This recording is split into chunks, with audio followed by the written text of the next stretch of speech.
Hello बच्चों, आज की इस वीडियो में हम बताने वाले हैं सामाजिक विज्ञान एवं राजनीतिक जीवन कक्षा 7 के लिए पाठ्य पुस्तक। जो ये बिहार बोर्ड का नया किताब है ना, वही है सामाजिक विज्ञान। चैप्टर वन का नाम है समानता। समानता मतलब हमारे देश में जितने भी लोग रहते हैं उनमें समानता कैसे करें, मतलब एक दूसरे को एक समान समझे। तो वहीं देखिए, इसमें पढ़ेंगे हम लोग अच्छे से। और इस पार्ट में ज़्यादा क्वेश्चन नहीं है, बस इसको पढ़ना है और 4-5 क्वेश्चन आंसर हैं जो लिखवाएंगे। देखिए इधर कोई क्वेश्चन नहीं दिया है ना, कोई दिया है नहीं दिया है। देखिए यहाँ से 2 पार्ट स्टार्ट हो गया है ना। देखिए एक पार्ट में क्वेश्चन आंसर तो दिया नहीं है, लेकिन इसमें बहुत सारे क्वेश्चन आंसर छिपे हुए हैं पार्ट के अंदर। 4-5-6 हैं, सब के सब हम लिखवाएंगे। चलिए देखिए, हम पहले इसको पढ़ते हैं। अध्याय 1 समानता। तो इसका नाम है, देखिए, भारतीय लोकतंत्र में समानता। भारत में जो लोकतंत्र है ना, उसमें समानता देखिए कैसे है। देखिए भारतीय लोकतंत्र में समानता। भारतीय संविधान सब व्यक्तियों को समान मानता है। इसका अर्थ है कि देश के व्यक्ति, चाहे वे पुरुष हो या स्त्री, किसी भी जाति, धर्म, शैक्षिक और आर्थिक पृष्ठभूमि से संबंध रखते हो।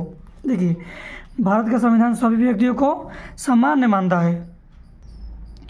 भारत का जो संविधान है ना, सभी व्यक्तियों को समान मानता है।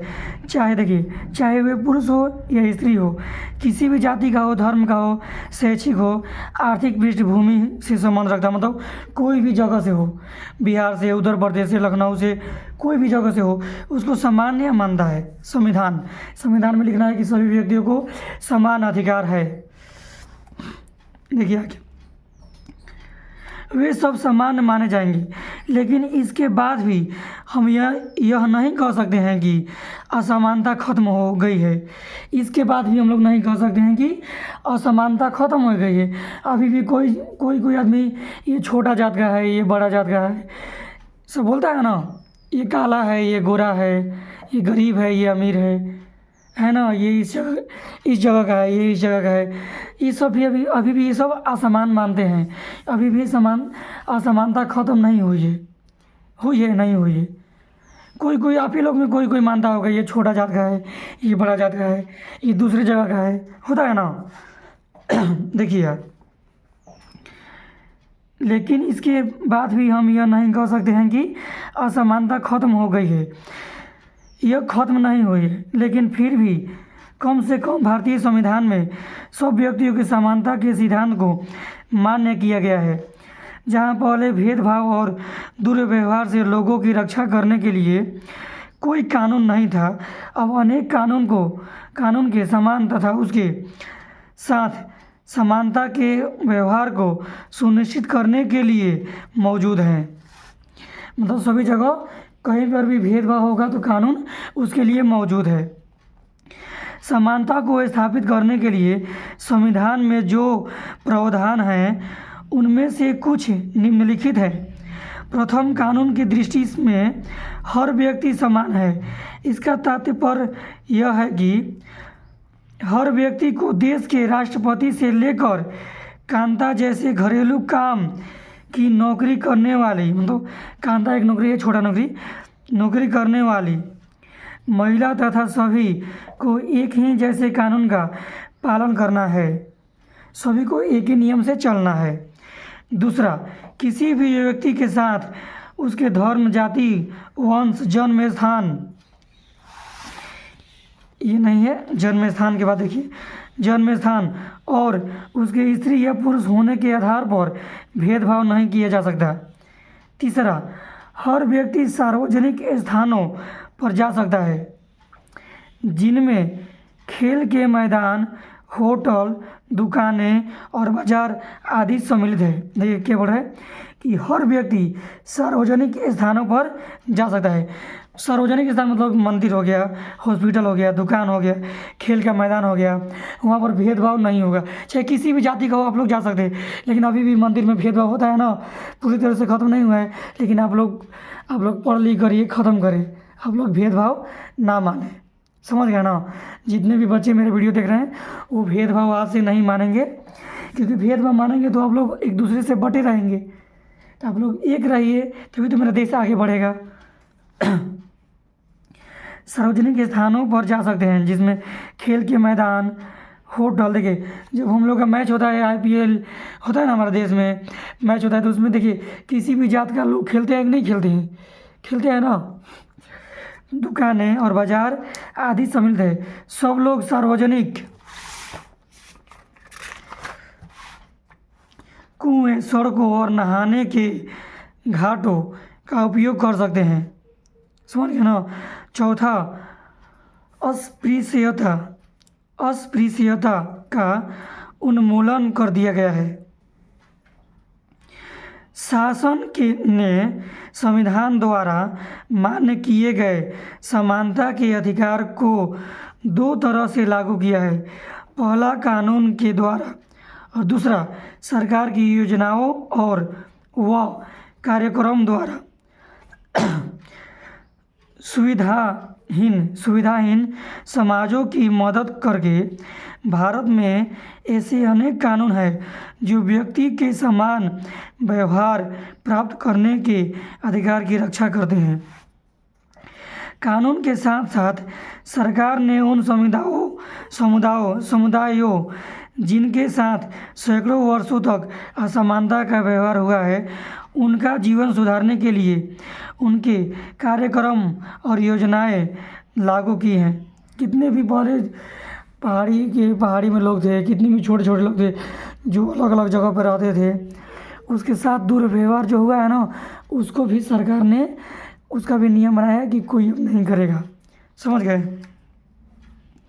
इस दिशा में सरकार द्वारा उठाया गया यह कदम मध्याह्न भोजन की व्यवस्था। इस कार्यक्रम के अंतर्गत सभी सरकारी प्राथमिक स्कूलों के बच्चों को दोपहर का भोजन स्कूल द्वारा दिया जाता है। यह योजना भारत में सर्वप्रथम तमिलनाडु राज्य में प्रारंभ की गई। समझ गए ना? सबसे पहले भोजन देने का, स्कूल में भोजन देने का नियम तमिलनाडु राज्य में शुरू किया गया। आप लोग याद रहेगा ना, ये आप लोग को लिखवाना नहीं पड़ेगा ना।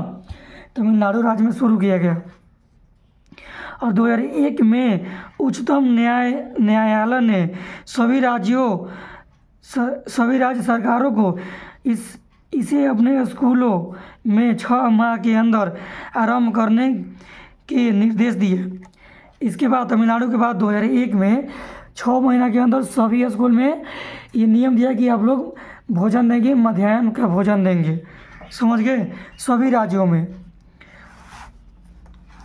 ये देखिए संविधान के बारे में जो आप लोग पढ़ रहे थे ना, यही है भीमराव अम्बेडकर, इनका चित्र है। ये सबसे छोटे जात के थे, यहीं पढ़ लिख कर संविधान को लिखे थे और बहुत सारे जो असमानता है उसको ख़त्म किए।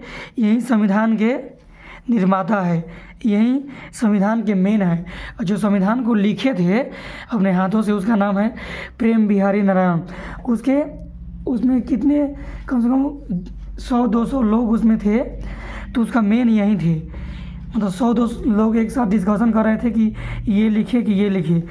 कैसे 100 लोग एक जवाब दे दिया कि ये लिखना है, ये लिखना है, तो उसमें सभी का जवाब जोड़कर जो सही होगा वो वहीं बता देते। ये भीमराव अम्बेडकर नहीं, ऐसे नहीं, ऐसे कीजिए तो अच्छा रहेगा।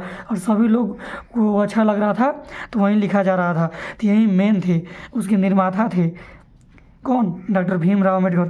तो बच्चों इस पार्ट को आप लोग पढ़ लीजिएगा, इधर अब कुछ है नहीं, पढ़ेंगे तो समझ में आ जाएगा। समझ गए ना? अब जितने भी पार्ट के अंदर के क्वेश्चन आंसर मिले थे हम लिखवा दे रहे हैं। चलिए देखिए, आप लोग अपने आप से पढ़ लीजिएगा, जितना था इसमें हम समझा दिए हैं। देखिए अध्याय 1 समानता। प्रश्न है गरिमा का क्या तात्पर्य है? अब गरिमा देखिए क्या है। गरिमा हर चीज़ का अलग अलग होता है। ये हमारे समाज की गरिमा का ये परिभाषा है। समझ गया ना? तो उत्तर गरिमा का तात्पर्य यह है कि अपने आप को और दूसरे व्यक्तियों को समान योग समझे। मतलब अपने को या अपने आप को या दूसरे व्यक्तियों को समान योग समझे। मतलब अपने आप को और दूसरे व्यक्ति को समान समझे, अपने जैसा उसको भी समझे कि वह भी एक अच्छा आदमी है। समान योग सभी को एक समान समझना है, उसी को गरिमा का तात्पर्य कहते हैं। देखिए संविधान क्या है। संविधान का असली में परिभाषा जो है 10 पाठ में 10 क्लास में दिया है। एक संविधान का पाठ हिल गया। एक संविधान का पाठ है भारतीय संविधान, उसमें संविधान के बारे में ए से जेड तक दिया है। ये 7 क्लास का जिससे छोटा जैसा इसमें दिया है उसे हम लिखवा दिए हैं। देखिए संविधान क्या है। यह वह दस्तावेज है, मतलब किताब है, जिसमें देश की जनता और सरकार द्वारा पालन किए जाने वाले नियमों और अधिनियमों को निरूपित किया गया है। इसमें सरकार द्वारा और व्यक्तियों द्वारा पालन करने के लिए नियम और अधिनियम को निरूपित किया है, मतलब इसमें लिखा गया है। इसी को संविधान कहते हैं। समझ गए ना आप लोग। देखिए नोट है, संविधान का निर्माण में 2 वर्ष 11 माह 18 दिन लगा था। कितना लगा था? 2 साल 11 महीना 18 दिन लगा था। याद रहेगा ना। संविधान को डॉक्टर भीमराव अम्बेडकर ने बनाया था, ये मेन थे इसलिए बनाया था। लेकिन संविधान को प्रेम बिहारी नारायण ने लिखा था। लिखा था किसने? तो प्रेम बिहारी नारायण थे, लेकिन मेन यही है। अब ऑप्शन में प्रेम बिहारी नारायण नहीं देगा, क्योंकि वो सिर्फ लिखे थे अपने हाथों से, डिस्कशन तो कर रहे थे। मेन तो वो थे कौन? भीमराव अम्बेडकर, जो ही बता रहे थे वो लिखा जा रहा था।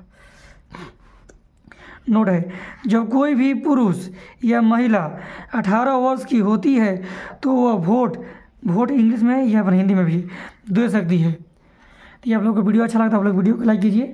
ऐसे ही सभी किताब के पार्ट का वीडियो आते रहेगा। और 9 क्लास का मैथ भी स्टार्ट होने वाला है 3 महीने के बाद। चलिए देखिए, अगला पार्ट में मिलते हैं हम लोग।